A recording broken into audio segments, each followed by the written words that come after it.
Le CIETA, entendez, Salon international des équipements et des technologies de transformation de l'Anacarde édition 2016. C'est fini.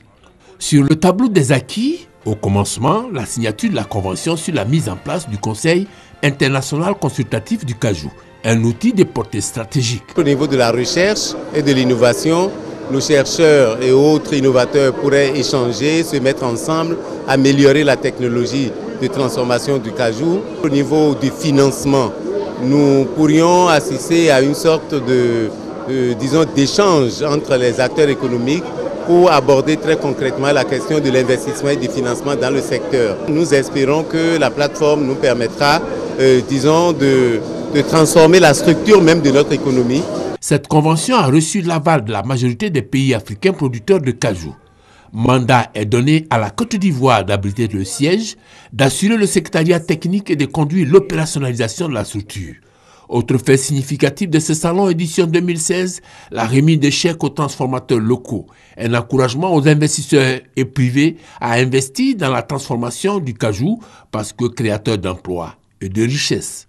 1500 tonnes d'anacarde permettent de créer 500 emplois directs, notamment dans le milieu des femmes et des jeunes.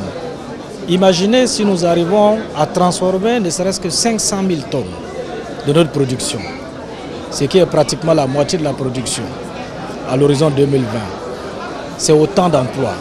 Je ne parle même pas des emplois indirects et des effets induits. CIETA 2016 est un rendez-vous riche en rencontres scientifiques et d'affaires. Au plan scientifique, il y a eu 16 panels au cours desquels il y a eu des échanges sur l'économie de la filière, l'économie de la noix de cajou, l'économie de la transformation et des plans d'affaires entre hommes d'affaires ivoiriens et hommes d'affaires d'autres pays, je vais parler du Vietnam, de l'Inde, ont été signés. Une somme d'actes qui a comblé les attentes des équipementiers et des pouvoirs publics. Nous repartons assez édifiés et nous pensons pouvoir jouer notre rôle le plus efficacement possible dans l'encadrement de nos populations productrices de l'anacarde. C'est une très bonne organisation, sur le plan d'organisation bien sûr, sur le plan de contenu et surtout la participation de plusieurs pays. Le CIETA 2016 en chiffres, c'est 12 000 visiteurs contre 4 500 en 2014, 29 équipementiers, dont 13 venus d'Asie et d'Europe.